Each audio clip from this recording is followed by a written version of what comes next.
Meditations, The Stoic Thinking of a Philosopher King by Marcus Aurelius। इस किताब के पहले पड़ाव में ही पूरे यूनिवर्स की बात होगी।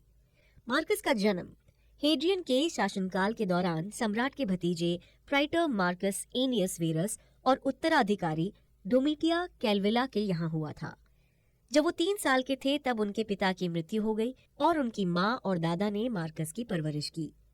हेड्रियन के दत्तक पुत्र एलियस सीजर की 138 में मृत्यु हो जाने के बाद सम्राट ने मार्कस के चाचा एंटोनिनस पायस को अपने नए उत्तराधिकारी के रूप में अपनाया।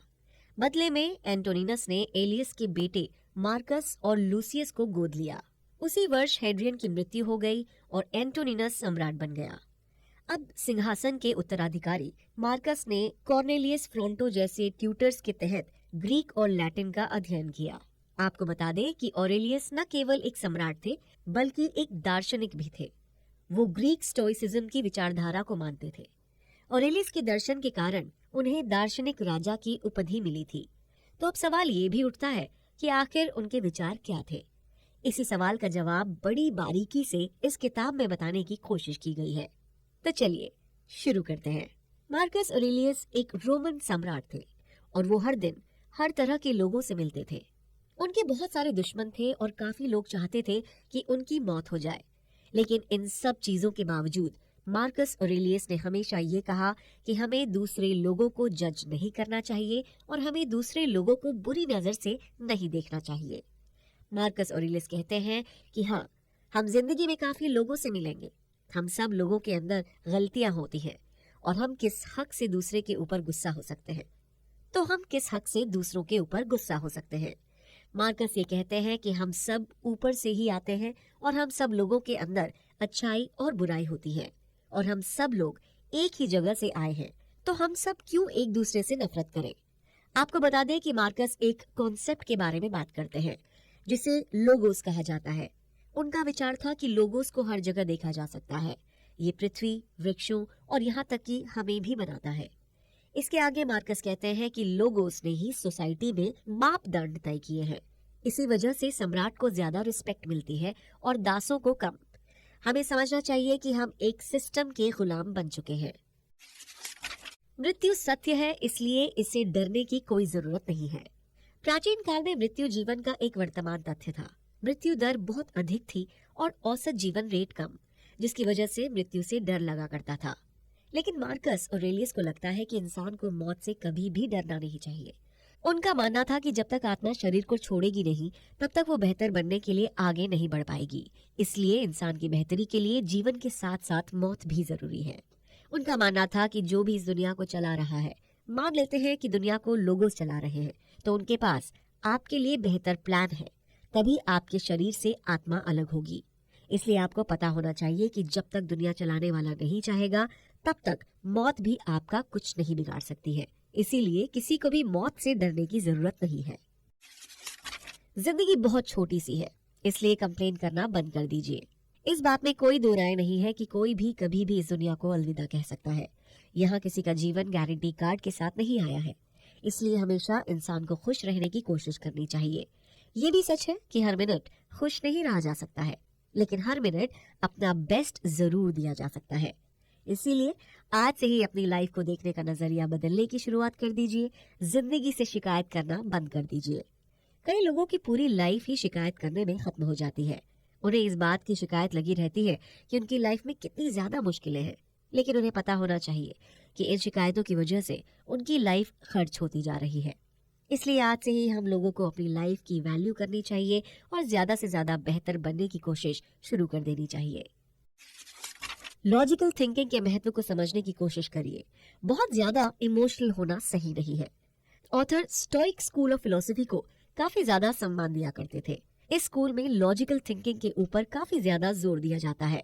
वहाँ बताया गया था कि शांत दिमाग से बेहतर फैसले लिए जा सकते हैं। इसलिए कठिन से कठिन सिचुएशन में हमें अपने दिमाग को शांत रखने की कोशिश करनी चाहिए। ऐसा हम अपने दिमाग को ट्रेन करके भी कर सकते हैं। इसलिए आज से ही अपने दिमाग के पावर को समझने की शुरुआत कर दीजिए। आपका दिमाग ही आपका सबसे अच्छा दोस्त है। इसकी मदद से आप लाइफ में कुछ भी हासिल कर सकते हैं। अब सवाल उठता है कि दिमाग को कैसे ट्रेन किया जा सकता है। आपको इस सवाल का जवाब इस आने वाली छोटी सी कहानी में मिल जाएगा।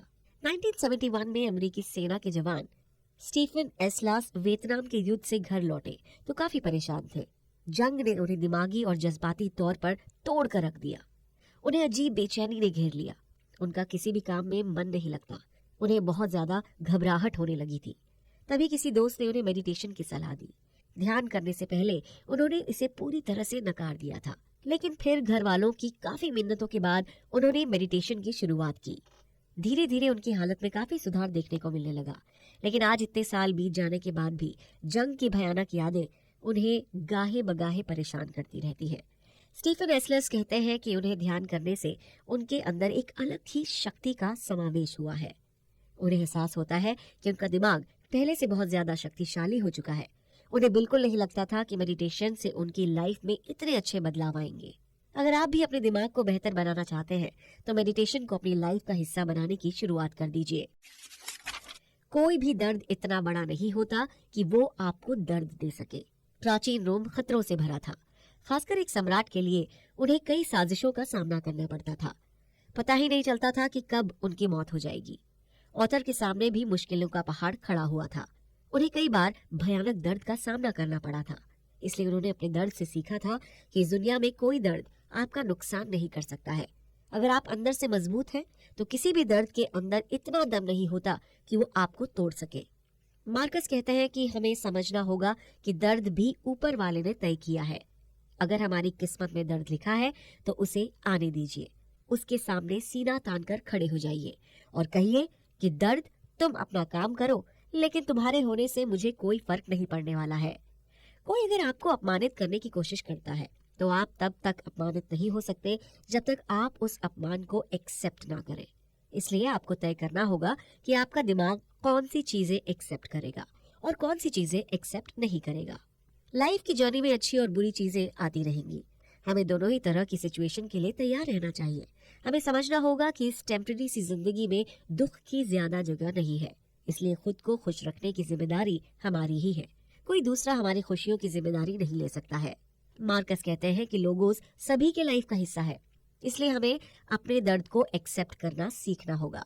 बड़े से बड़े दर्द को एक्सेप्ट करिए और मूव ऑन करने की कोशिश करिए। इस बात को मान लीजिए कि आपको कोई और दूसरा मूव ऑन कराने नहीं आएगा। कुल मिलाकर मार्कस कहते हैं कि सुखी जीवन बनाने के लिए बहुत कम की आवश्यकता होती है। ये सब आपके भीतर है, आपके सोचने के तरीके में है। इसी के साथ हमें ये समझ लेना चाहिए कि दुनिया परिवर्तन के अलावा कुछ नहीं है। हमारा जीवन केवल धारणा है। क्या करें? दूसरों से प्रेम करिए और लाइफ के प्रति भी थैंकफुल रहिए।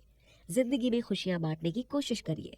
इस लाइफ में दुख की कोई जगह नहीं है, क्योंकि जिंदगी बहुत छोटी सी है। और अजीब बात यह है कि जब ये बात समझ में आती है तो आधी से ज्यादा जिंदगी बीत चुकी होती है। इसलिए जल्द से जल्द अपनी लाइफ की मीनिंग को समझने की शुरुआत कर दीजिए।